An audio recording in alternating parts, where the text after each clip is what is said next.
I think I want my son to not know I wasn't like a Marine or something till he's like freaking 18. Like, because I think if that answers your question, then 100%. I think it's going to be a little bit different because Poppy knows right now she can get me if she gives me her little eyes and says please. Then I fold right away. Like the please does get him every please, and it's only like exactly.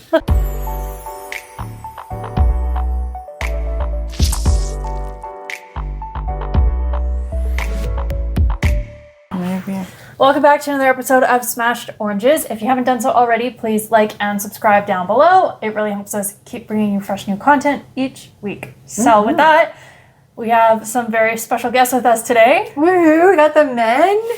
Let's go. Back by popular demand. Here we go. We've got some fun roundtable discussion happening today because we've got these two on the show today. And we're excited to hear a little bit more of their perspectives of the transition to fatherhood and kind of what our lives have turned into. Yeah, we've talked a lot about motherhood on this podcast, and so we kind of wanted to hear the flip side of the conversation. Mm-hmm. And we know that even though these guys are very mellow, they have had some thoughts. We're going to need a couple episodes, I think. Yeah. We just into a series like Harry Potter. Yeah, your discretion is advised. So with that, I want to turn the time over to you guys. We want to turn the time over to you guys and give you the floor to discuss some things that have kind of crossed your minds as the transition into fatherhood has taken place. Mari. Well, I have my list over here. Big old notebook. Let me start flipping through it.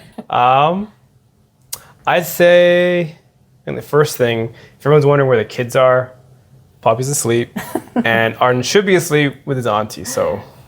They're covered. Kids are all taken covered. care of, This is their own P&O, parent night out. Yeah, that's right. I don't know, first thing on the list, I guess, I don't know. Like, what surprised you most? What surprised you the most? I don't know. I don't know. We'll give you a minute. Give me a minute, because I'm sure it'll come to me. But like, I think as we get going, but like nothing off the top of my head. But like as we talking, I'm like, this. Yeah, for sure. And Yeah. So Josh, what surprised you the most about becoming a father? I think just the transition for me was pretty intense and pretty crazy. I don't know if this was the same way for you, Omari, but I feel like it's probably a different headspace mentally for the women in our lives going through the whole 9-month journey and seeing your body transform and everything else like that. But for me, and this is how I am just personally as well. It's like I don't think about something until I'm like 2 feet deep into it, and just like it hits me, and I'm like, wow, this is my reality now. You know what I mean? I feel like from knowing Omari and Maddie's birth story, I'm getting the same vibe from Omari. Oh yeah, like definitely with the birth story side, like that was one where like, okay, I should have had the diaper bag. I guess we were like, okay, so we packed it, now we're there, and like things were progressing, and then they like took that turn. I was like, okay, like, well, we're in this now, and like we're in the OR and everything. So like definitely there's those realities there, and like I know like on the birth side that was like one journey that we went through and everything, and like it's nice that we've like processed it out. Mm-hmm. But you weren't prepared for it, that's for sure. Hey.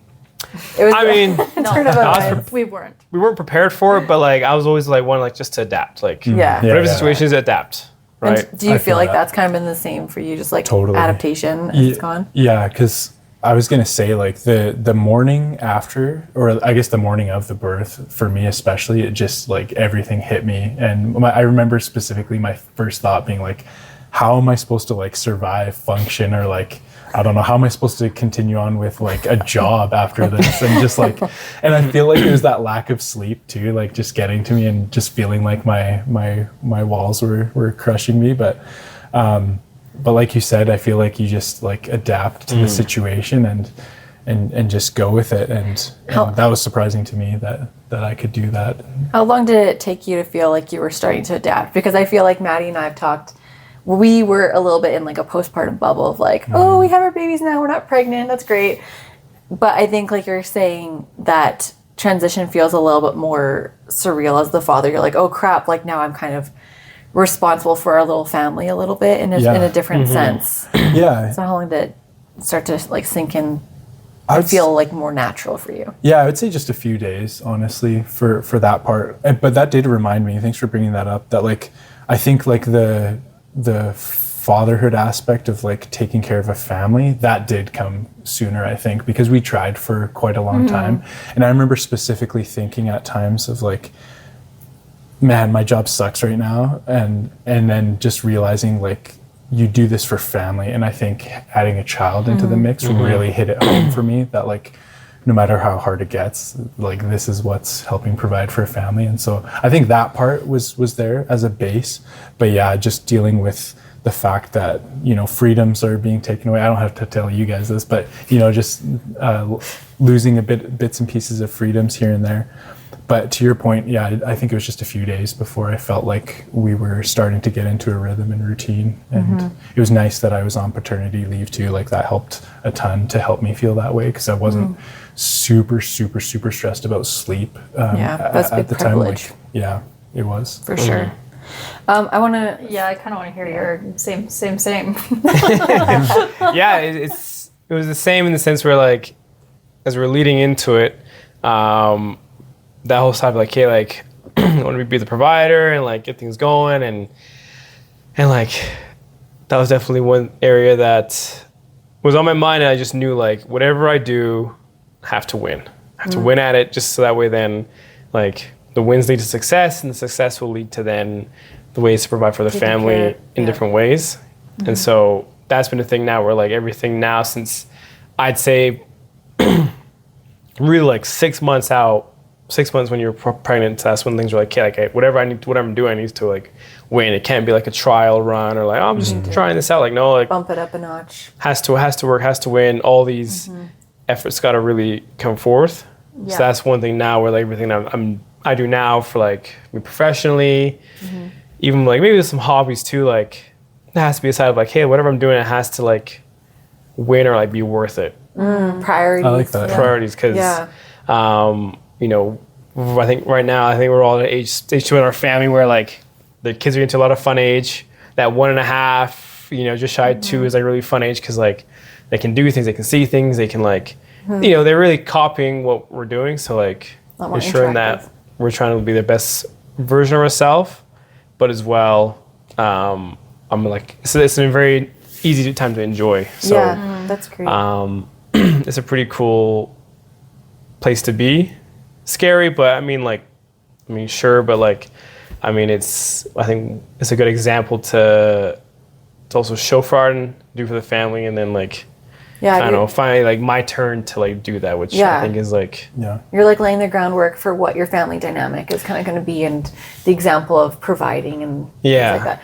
I want to ask both of you, I feel like in the motherhood social sphere, there's a lot of talk of like what women give up and all the work that we do within the home typically, and like the child rearing and stuff like that. A lot of it does fall on the female shoulders.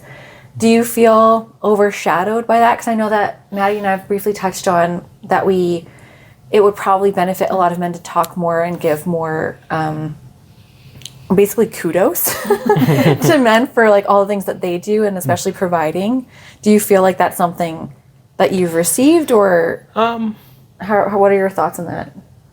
I think a good point that I see from not only myself but from other men too is that like we'll eat a lot more of like shit, just so that way then just so we know back of our head like, hey, the kids are at home with their mom having a good time. Like I will deal with a bad day for me in the office is like, even when I was single, like when I was like single or no kids, it's like, oh, like it's tough, this and that. But like now it's like, this is not that bad. Knowing that back home, safe environment, toys, food, safe roof, like there's more tolerance to deal with that because there's more on the line now, which I think like I can speak for myself. Like, you know, people will say, oh, I had a really bad day. And I'm like, oh, like, it's been a pretty calm day. Like, sucks, sure, this sucks, but like, I'd rather take the suck knowing that, you know, the household is playtime, Paw Patrol. They can enjoy. Yeah. You know, I got a story to add to it too. I'll let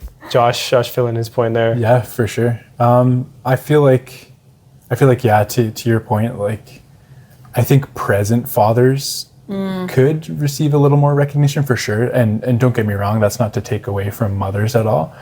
But I think it's just a generational thing. I don't know if you guys feel this way, but like it's so much more common. I've seen like jokes about it where, you know, a mom takes her kid to the pool and there's actually a bunch of dads there with their kids as well. It's not just the moms there hanging out, you know, and I do think that does take a lot of energy and a lot of attention and consciousness, because, you know, there's the age old like stereotype too of like, oh, dad wants to come home and just like go down to his man cave or something and just like, you know, take a load off from his hard day. So to go to your point, Omari, like I feel like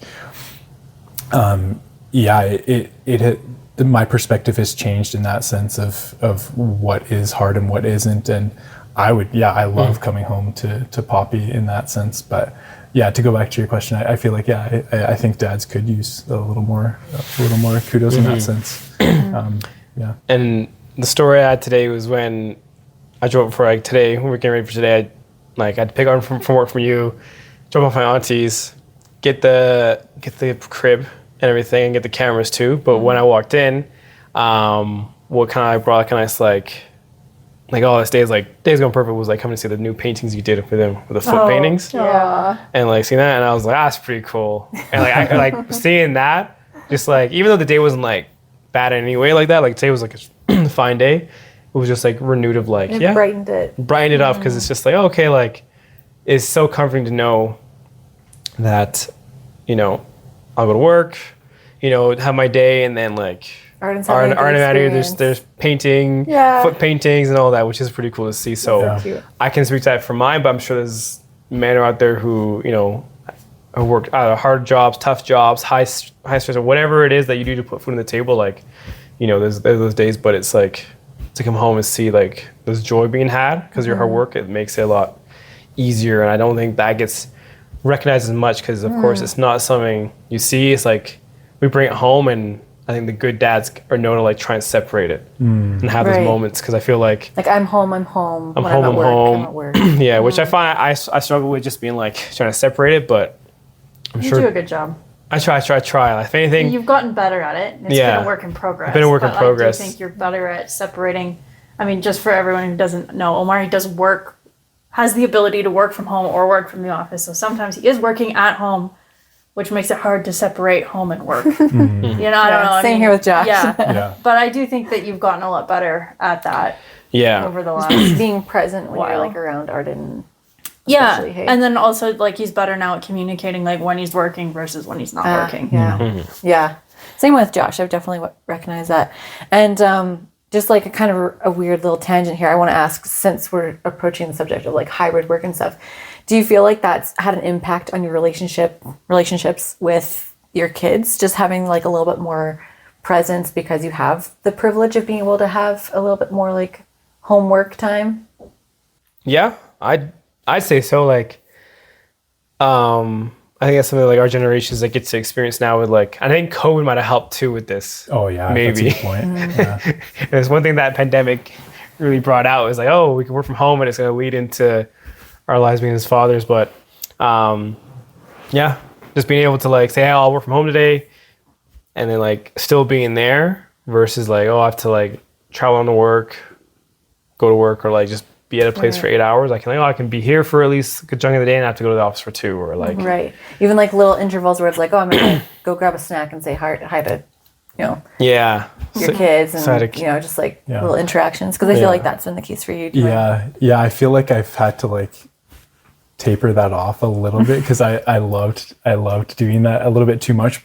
And I say too much because I feel like Poppy's too young to understand that like, oh, dad has to go back to work right now. And so like it's caused a couple meltdowns here and there, which is fine. But like, she's pretty good at it now. Yeah, she is. But I think that helps me too mentally to be able to say, okay, I'm just going to close my door right now and work. But then, to that point, I love like, going up and grabbing a snack, or just going up to see her and just interact that way. And I do feel like that has helped my relationship with her, and back to the paternity leave, that as well. Like, because I feel like we've been able to create like that bond from pretty early on. So it's nice. Yeah, it has been nice. a follow-up question then for both of you is maybe to address like any fathers or partners out there who don't have the privilege of having a hybrid work situation.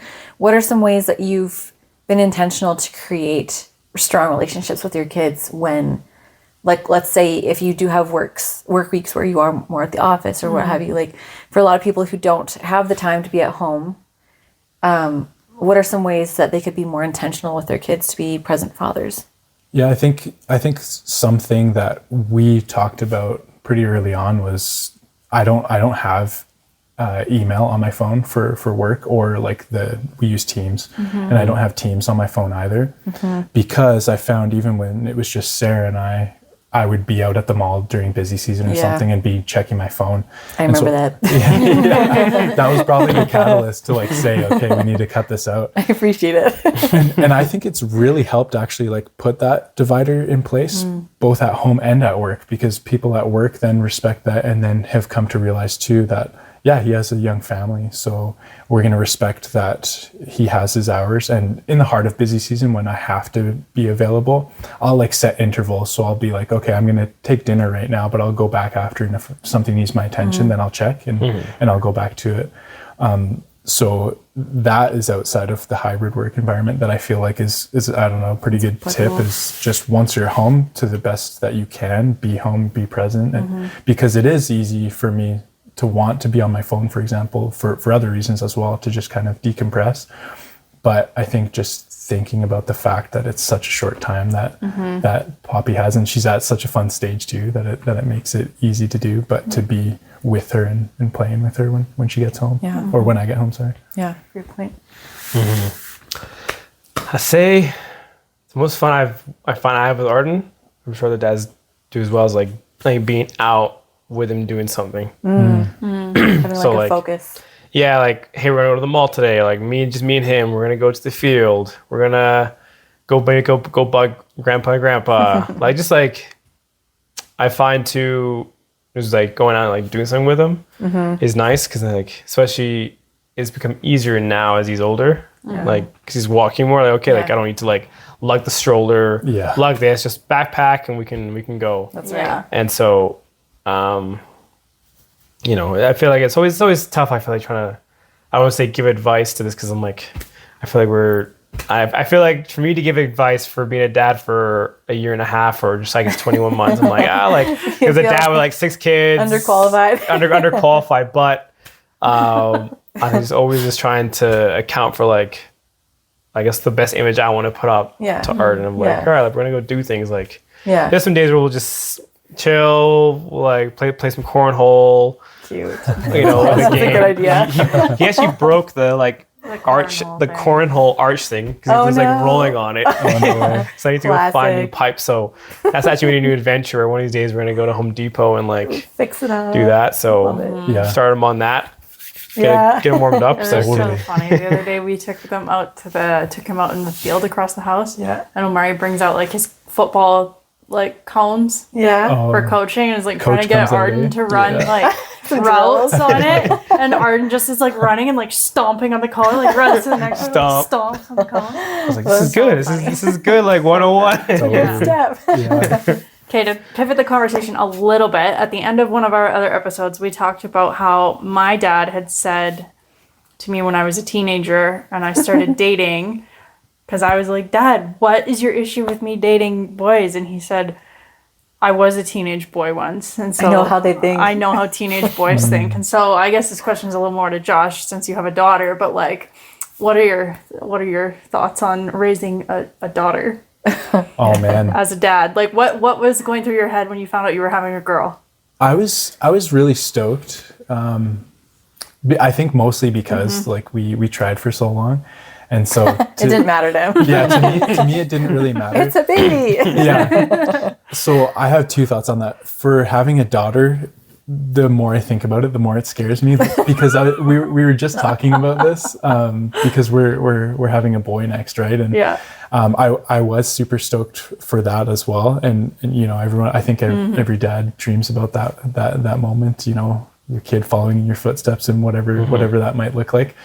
But what scares me about having the daughter is like, I picture myself as a teenager and the things I got up to, and I'm like, oh yeah, I don't really care if my son does that or whatever. Maybe he'll hurt himself or something. But then, and worst case scenario, gets a few scrapes and bruises, whatever. But thinking about it for a daughter, I'm like, oh man, like you feel way more protective. Way more protective, and like there's stories about Sarah's dad staying up and sitting on the stairs, waiting for her to come home from, and I'm like, that is going to be me, because I'm not going to be able to sleep until she's home. Like knowing the kind of crap like I was trying to do, like as a teenager, I don't know. So I think it's just a protective thing for me, the difference there. I got a question for you. So cause this is one thing I noticed with my dad me and my brother and my sister, he had double standards. Oh, and like what we were allowed to do and what we weren't allowed to do. Yeah. And he just outright said like, hey, look, like you're the boys, you're going to get some advantages, cool.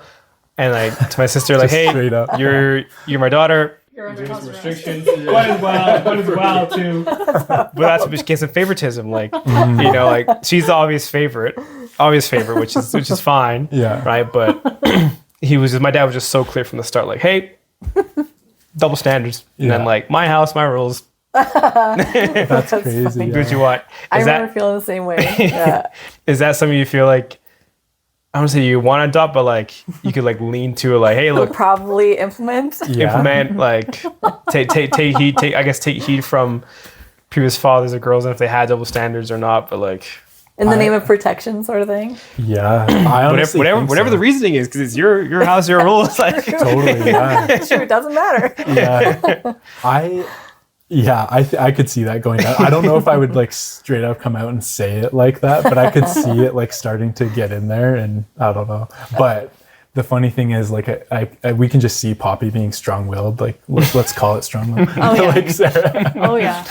My genetics are coming through. What can I say? So my biggest fear is, like, is it going to matter if I try and, like, lay down those rules? Because Sarah clearly didn't follow some of them. So Mom and Dad, you're not listening to this episode. Oh, they knew. For sure. And with that, too, I think for all of us is, like, learning how, as our kids get personalities, like, learning, like, what's the best way they receive, not say discipline, but like, hey, instruction, direction. It's a great point. All that, because having the strong-willed kids, I'm sure we now know, like, completing the circle, like, is that gonna be the best way to do things? Yeah. That's the ultimate excuse thing, because it's like, oh, sorry, your sister's different, or sorry, your brother's different than you, so we're gonna treat the situation a little different. That's not a good idea. But I've had similar conversations with people lately about just how different like life is now for teenagers. It's given me going to change again. It's going to change so much. Yeah, I'm like, there's no way for us to really totally prepare what our teenagers' lives are going to look like. But yeah, how do we lay some groundwork to like set them up in a good relationship with us, that we can at least have conversations with them, or like be clear about concerns we have? Because I remember, again, no shade to my parents, because every parent is just doing their best. But I remember also feeling like, what the heck, boys get to do what the heck they want to do, and I can't go past a certain time, where I have like a strict curfew or yada yada. And maybe it just like wasn't clear to me what like the risks actually were, like why they were concerned. Maybe because I felt so comfortable in like the friend groups that I was going out with, that I was like, what's the risk? But realistically, like there's always risk. And so maybe being able to have more clear discussion with our kids about, if we're talking differences, then. I remember my mom having very like brutally honest conversations with me about her reasoning for why I wasn't allowed to like go to parties without her knowing, and also why I wasn't allowed to accept drinks from other people at the parties. Does it help?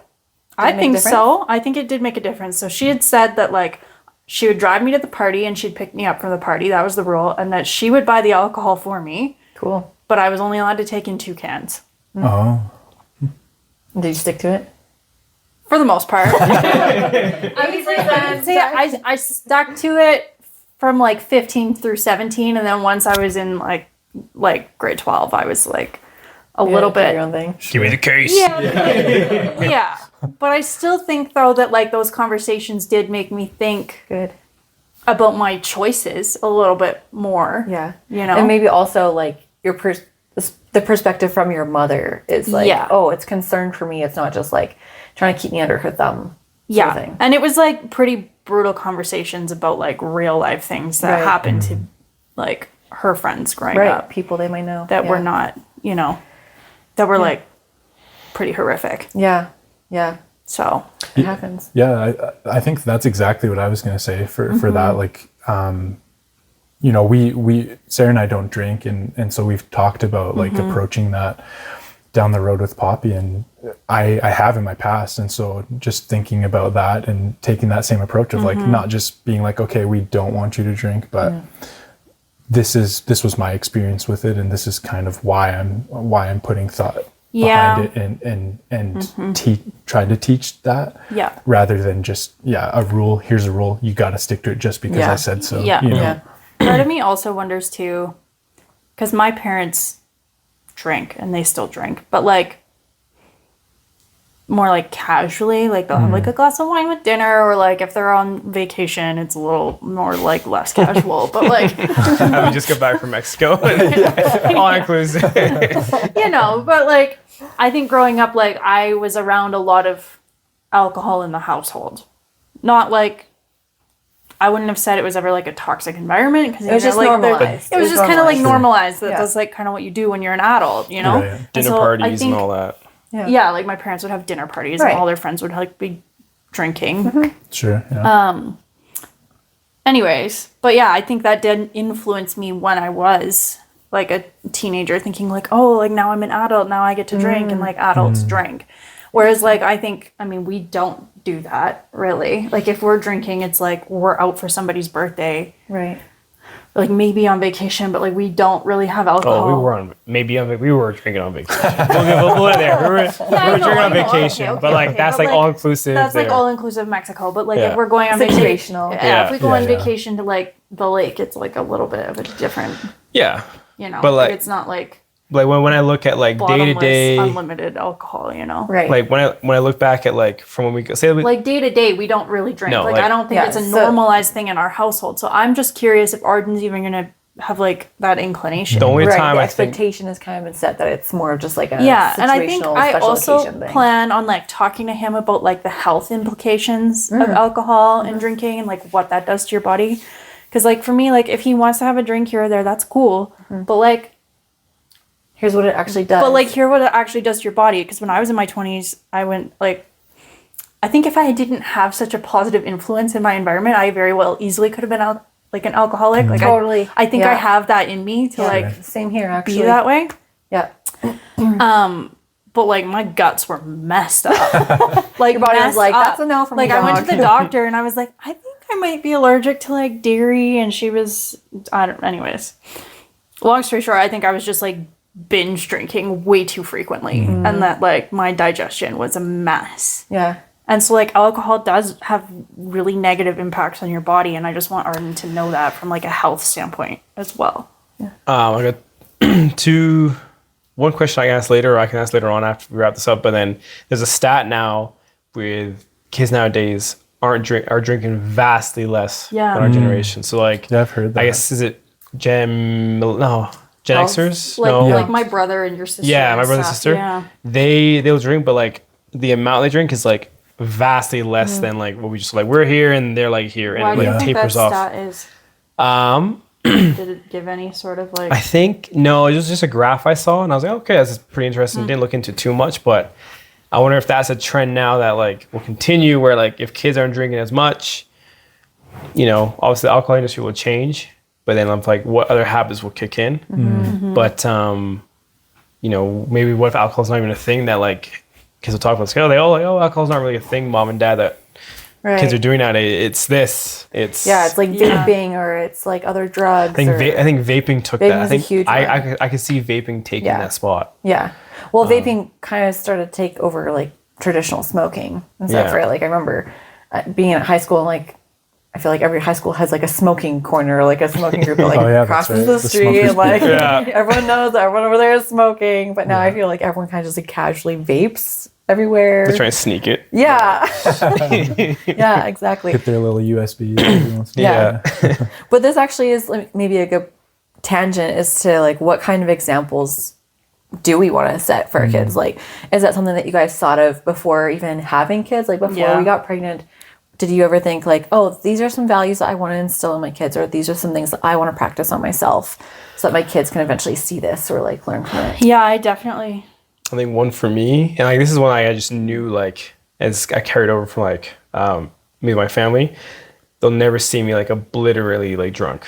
Like my family hasn't. They know I drink and everything, and like I've been drunk, but like not to the point where like I need to get carried or like like on recovery position. Oh, Maria's supposed to drink. Wake up like I think that's like one thing like Arden and our kids will never see. Maybe like we're on vacation, sure, but like Kids are at home. Kids are at home or like we're there. They're not gonna see me for like recovery time. Yeah. But like when they're around them, no, like oh, like dad had a drink here, drank there. Like I think when I look back at like us with like when we go back from Mexico to now, I think I had one drink at Sunday dinner. Yeah. The Rattler. Yeah. Sunday dinner, family time. And they're not going to know the difference from like, oh, like having a can of pop versus like a glass of wine. That's just going to be like normal. Yeah. That's like the one thing I'll say is like a standard. I think I knew like when I was 18, like, hey, mom, dad, family's not going to see me like drunk, blackout drunk like that. And That's then I'll carry that forward. I think for me too, I would like to set the example of like health and nutrition. Oh yeah. And I mean, like, I also kind of think, like, I don't ever want to, like, forbade sugar, but I definitely think I just want to educate them on, like, what different things do to your body from, like, a place of science and just being, like, giving them the resources they need to make educated decisions on, like, what they're putting into their body. Yeah, that's something that I've given a lot of thought to in the last several years, because I've kind of gone through a bit of a spectrum on that in terms of like where I stand on sugar and restriction and dieting and stuff like that. And that's something that I think Josh and we've had lots of conversations about as well, in terms of how do we implement like healthy boundaries with kids around food. And especially it's always a conversation around like Halloween and stuff, right? It's like, how do you give your kids sugar or candy without them starting to like hoard it or want it all the time, or and so it's definitely like a delicate balance that I've realized even as adults, right? It's like, I think there's value to saying like, I'm going to reduce my sugar intake, but I also know there's a lot of science on the science of restriction. And like, once you say like, I'm not allowed to have this, like, I can't, like, take it away from me, you know, that kind of attitude, that's when it can start to kind of backfire a little bit. And so it definitely is going to be a case of, you know, once your kids are here, kind of what Omari was saying, like, you kind of have to assess the way that your children communicate and like their personalities, and like, you know, your boundaries might just look a little bit different and sound different to maybe your neighbor or your friend or whatever. But I agree, that's something that I want to implement as well. Yeah. What about you? I think one I didn't think about until I was married to you, actually, because you're a pretty good example of this, is just like, brownie points, let's go. I just want to know where it's going. Was just I think the Abraham Lincoln quote of like, whatever you're going to be a good one. And just like putting your heart into things, because I feel like lots of times for me, it was so many things were a means to an end. Like work was a means to an end. And then I guess like adopting that mentality, and it translates to parenthood too, is like when you put your heart into something, like you get so much more out of it. And I've loved feeling that and seeing that. And so I think that's like a value like I want Poppy to have right from the get-go, because it's not just that, oh, she'll be a great, you know, person in society and work or whatever, but that she'll enjoy things more if she can do that, I feel like, because otherwise for me, it was just like, oh, I'm like on to the next thing already in my brain, because, you know, I just wasn't being fully present in what I was doing when I could have been. Yeah. That's a good point. I feel like societally, that's a big one for a lot of people to practice too, is because there's this whole like, you know, work for the weekend. Everyone kind of just has a sliver of like, oh, I'm just gonna drag myself through life until like this vacation or this event or this and that.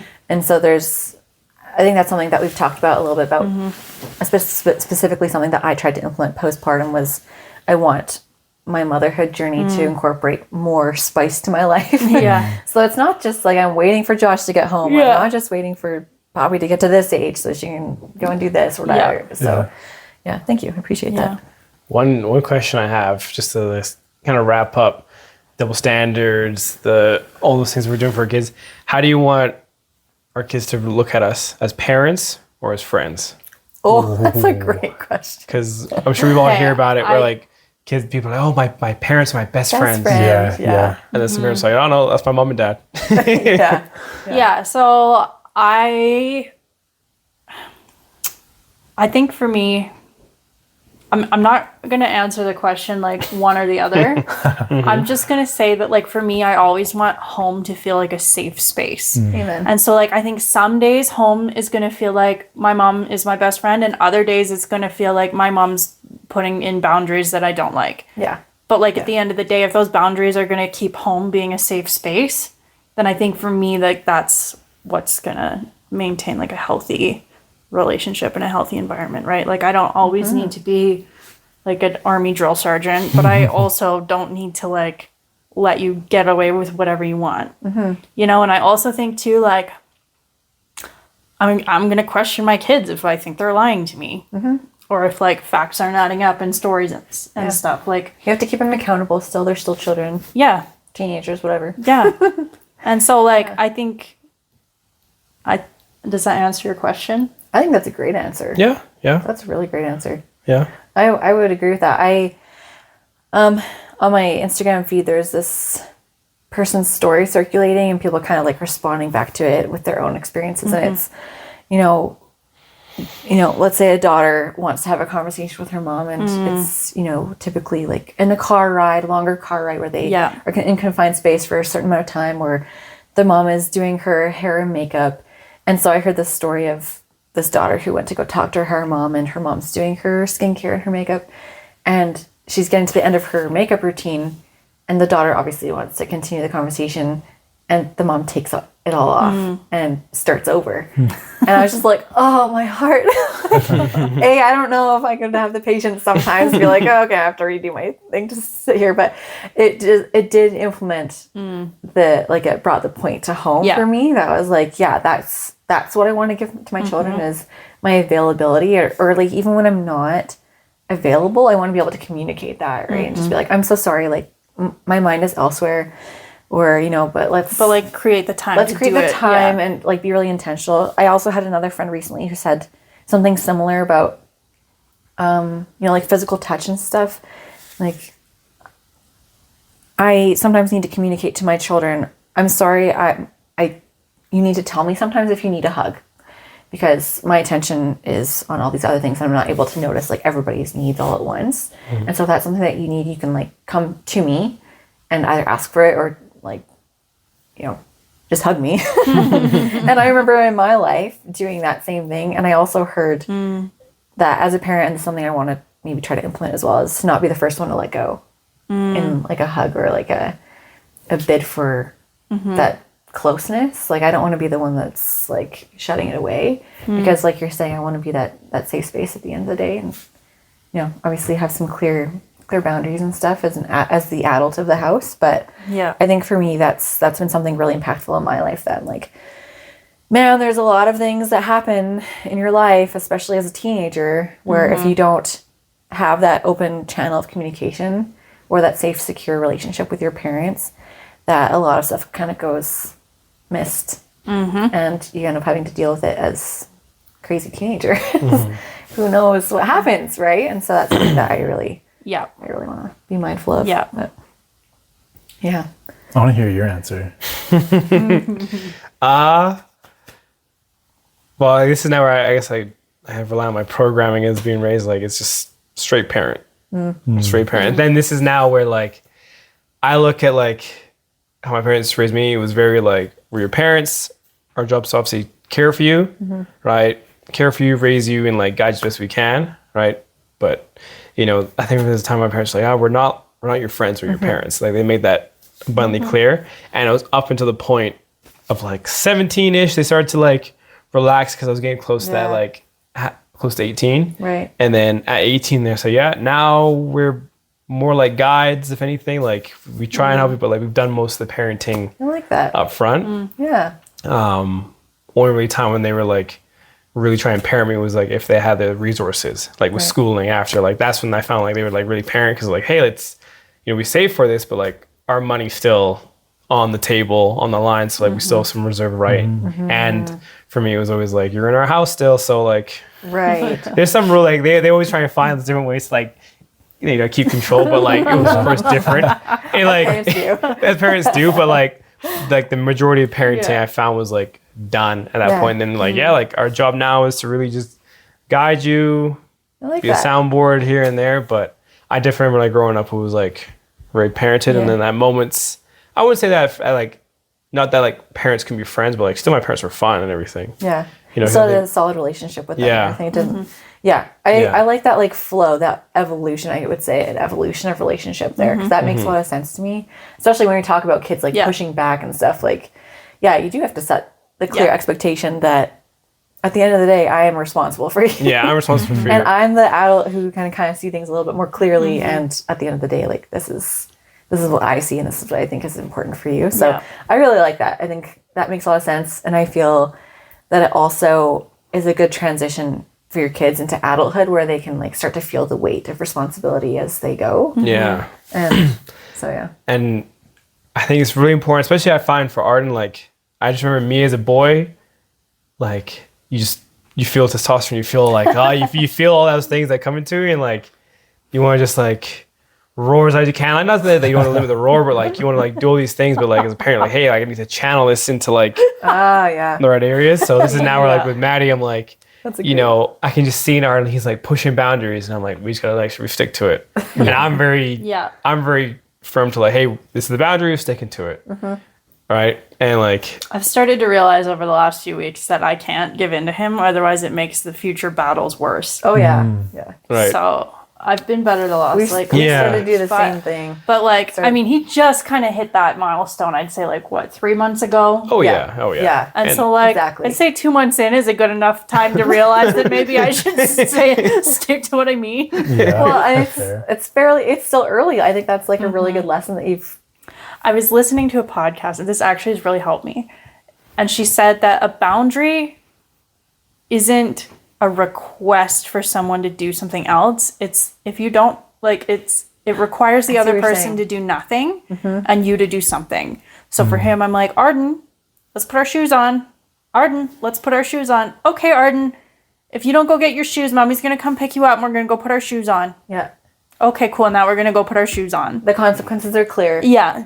So I've been like, even though I'm not even 100% sure he understands what I'm saying yet, I've been doing that because eventually it'll just be easier Yeah. to do. Yeah. Right? It's a I habit, agree. yeah. I've been trying to implement the same thing. I'm like, and we've discussed this before. Like our kids understand so much more than we give them credit. Yeah. So even if they don't understand the whole like consequence, thing, they can understand that, mom and dad are saying things for a reason.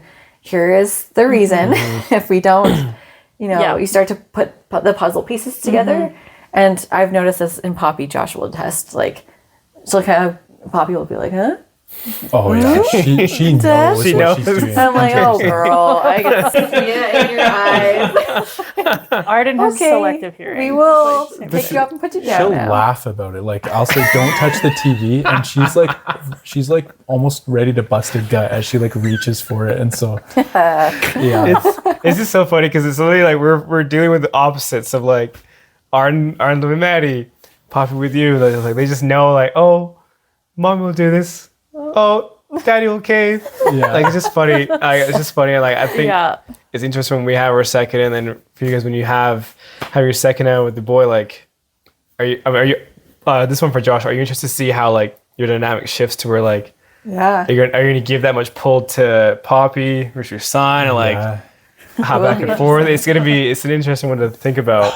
Yeah, actually, I think I want my son to not know I wasn't like a Marine or something till he's like freaking 18. Like, 'cause I think if that answers your question, then 100%. I think it's going to be a little bit different because Poppy knows right now she can get me if she gives me her little eyes and says please. Then I fold right away. Like I can, Please does get him the every please, and it's only like exactly. Like there's certain things I've kept 100% firm with, but like if she throws that to me, I'm like, oh yeah, sure, you can have a little more milk or course, like dear. whatever it is. anything you'd like, sweetie. Yeah.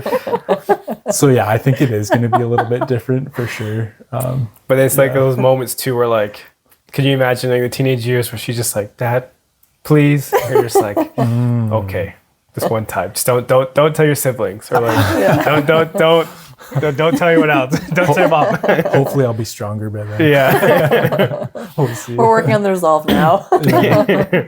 Yeah, that's something that Josh and I have talked a little bit about, is just like wondering what our relationships with our kids start to become as they get older, just because, when they're so little, you're so sweet on them, and they're just like your little baby, and you say I love you all the time, you give them kisses all the time, but like at what point do we start to like, are we always gonna be like this because we're just like so obsessed with them, or do we just like age out of it because they're just like, Mom, don't touch me?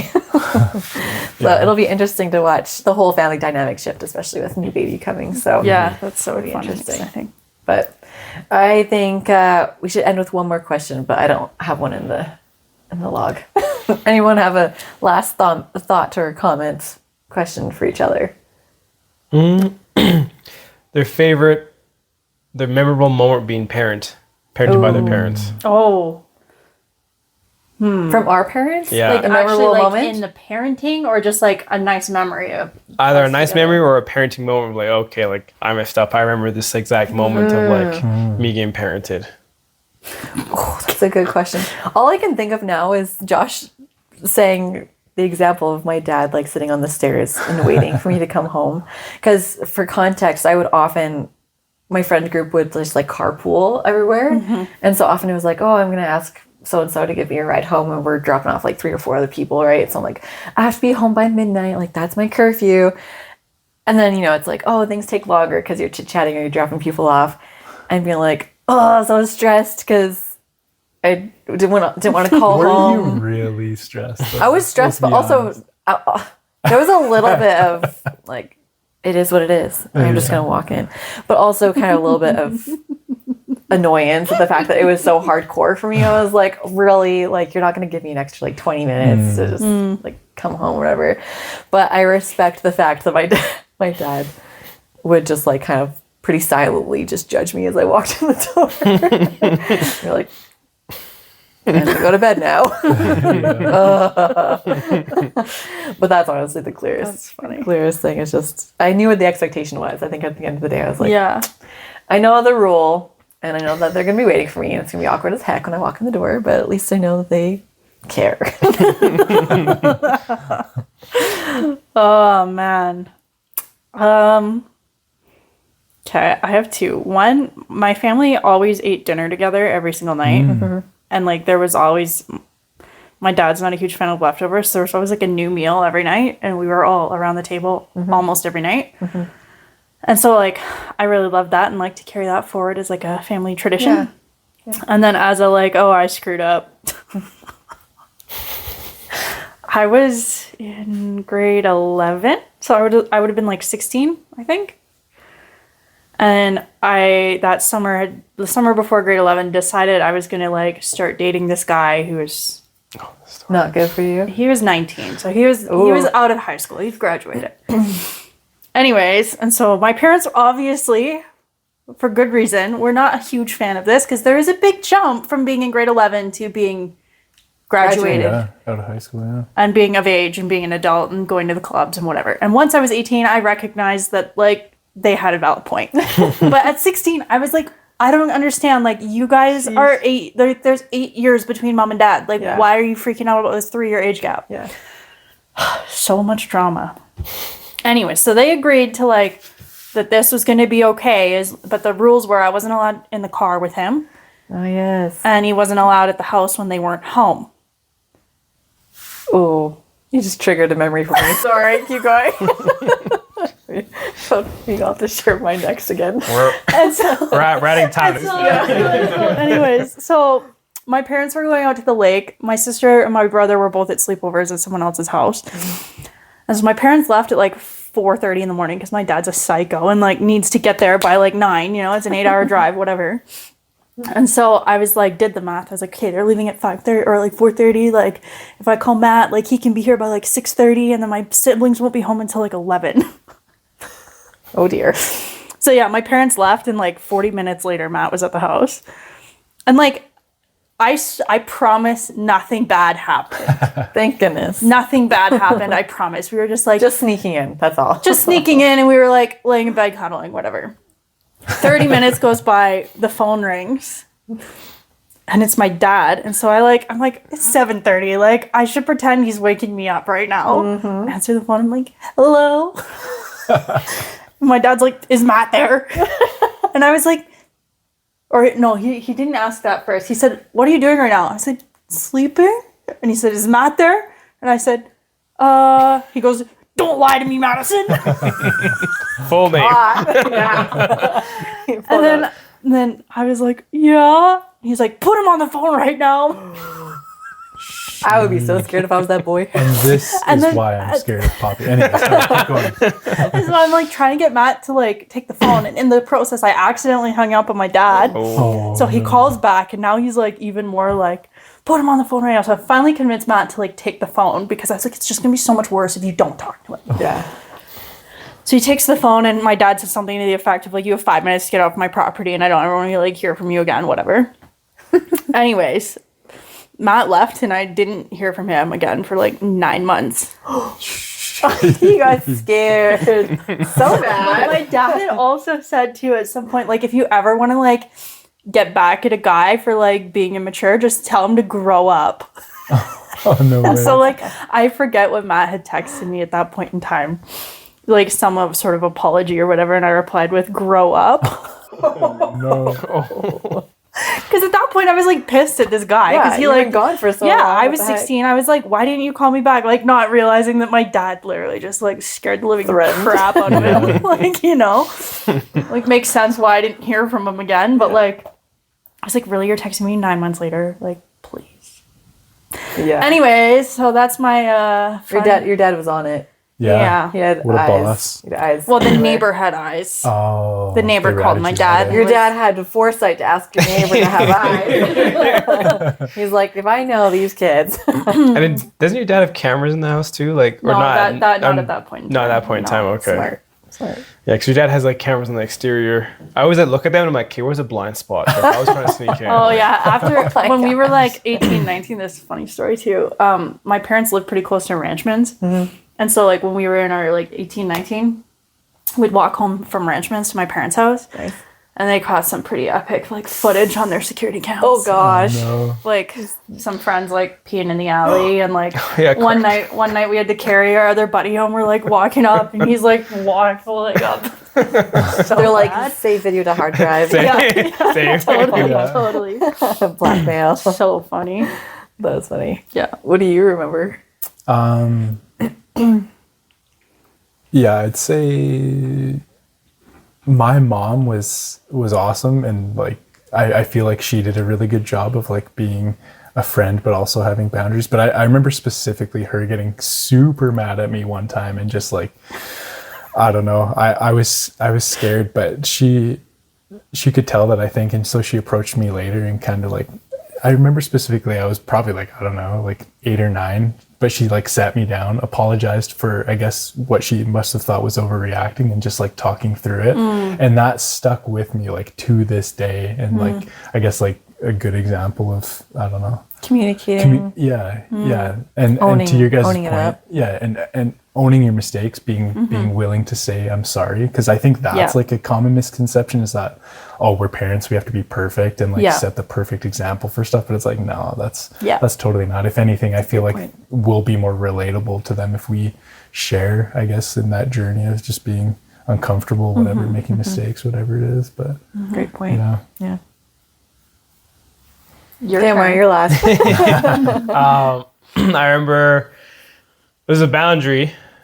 And I wasn't a kid that like raised my voice to my parents, but I remember like one time my dad was helping me with my math homework. There was like a time like grade 7 math, 6 math. I was like, guys, you need a lot of help. He's helping me a lot. And I was like frustrated. And like my dad was explaining it in a way that I didn't understand, and I raised my voice. Classic. My dad was like, do not raise your voice to me. And I was like, Just that calm. oh yeah, that comes. Do not Wow. raise your voice to me.